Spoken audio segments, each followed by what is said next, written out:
آج دنیا کے سارے مسلمانوں کی نظریں صرف ایک انسان پر ٹکی ہوئی ہیں، مہدی۔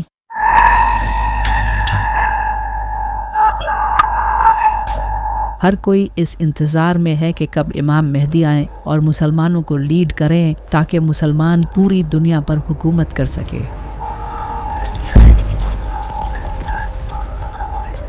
لیکن ہر کوئی یہ جاننا چاہتا ہے کہ امام مہدی آئیں گے کب؟ کیا امام مہدی کا ظہور صرف مسلمانوں کی کتابوں میں ہی لکھا ہے یا پھر دنیا کے ڈیفرنٹ ریلیجنز کی کتابوں میں بھی امام مہدی کے آنے کی پریڈکشنز کی گئی ہیں؟ اور سب سے بڑھ کر امام مہدی آخر کس طرح آج کی اس دنیا میں آ کر دنیا کی سپر پاورز کا سامنا کریں گے؟ تو چلیے جانتے۔ یہ جو لفظ ہے مہدی، اس کا مطلب ہوتا ہے رہنمائی کرنے والا، یعنی کہ ایک ایسا انسان جو لوگوں کو ظلم سے نکال کر جیت دلائے۔ اور یہ کنسیپٹ نبی صلی اللہ علیہ وآلہ وسلم کے آنے سے پہلے کا دنیا میں ایگزسٹ کرتا تھا۔ آپ صلی اللہ علیہ وآلہ وسلم سے ہزاروں سال پہلے حضرت نوح علیہ السلام کے ٹائم پر جب لوگ حد سے زیادہ کرپٹ ہو چکے تھے، بت پرستی، کرپشن، ظلم، ناانصافی لوگوں میں بھری ہوئی تھی، لیکن اس وقت کچھ نیک لوگ بھی زندہ تھے۔ وہ لوگ اللہ سے دعا کرتے تھے کہ اے اللہ تو کسی ایسے انسان کو بھیج جو کہ انسانیت کو ایک نیا موڑ دے۔ تو اللہ نے ان کی دعا قبول کی اور ان میں حضرت نوح علیہ السلام کو بھیجا۔ انہوں نے ان لوگوں کو 950 سالوں تک وارن کیا، لیکن انسانیت بدترین ہو چکی تھی۔ انہوں نے حضرت نوح علیہ السلام کی بات نہیں مانی سوائے کچھ نیک لوگوں کے۔ تو اللہ نے حضرت نوح علیہ السلام کو ایک کشتی بنانے کا حکم دیا۔ حضرت نوح علیہ السلام نے کشتی تیار کی اور ہر سپیسیز کے جانور کو اپنے ساتھ لے لیا، جس کے بعد ایک بڑا فلڈ آیا جس نے ان لوگوں کو ختم کر دیا۔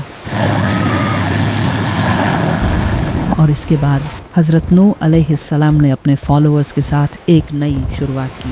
حضرت نوح علیہ السلام کے کئی صدیوں بعد پھر سے انسانیت بت پرستی میں پڑ گئی۔ اس وقت کی بکس میں بھی یہ لکھا تھا کہ ایک ایسا انسان آنے والا ہے جو کہ اللہ کا دوست ہوگا، جو کہ حضرت ابراہیم علیہ السلام تھے۔ پھر حضرت ابراہیم علیہ السلام نے بت پرستی کو چھوڑ کر توحید بیان کی اور لوگوں کو ہدایت دی۔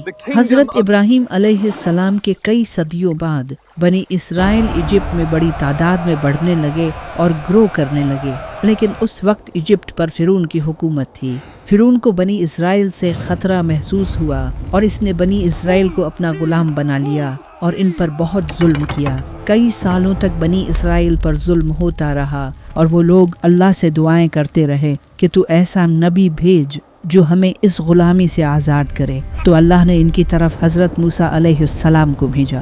حضرت موسیٰ نے فرعون کو ڈیفیٹ کر کے بنی اسرائیل کو آزاد کیا۔ حضرت موسیٰ علیہ السلام سے کئی صدیوں بعد حضرت عیسیٰ علیہ السلام کا وقت آیا۔ اس وقت بنی اسرائیل فلسطین میں رومنز کے انڈر تھے اور کرپٹ جوئش پریسٹ ان کے امام تھے، اور کئی وقت سے ان میں کوئی نبی نہیں آیا تھا۔ بنی اسرائیل ایک مسیحا کے انتظار میں تھے اور ان کی بکس میں بھی اس کے آنے کی خبریں لکھی تھی، جو کہ آج بھی بائبل میں لکھی ہے۔ اور پھر وہ مسیحا حضرت عیسیٰ علیہ السلام کی صورت میں آیا، لیکن پھر بھی بنی اسرائیل نے ان کے خلاف سازشیں کی، تو اللہ نے حضرت عیسیٰ علیہ السلام کو آسمانوں پر اٹھا لیا۔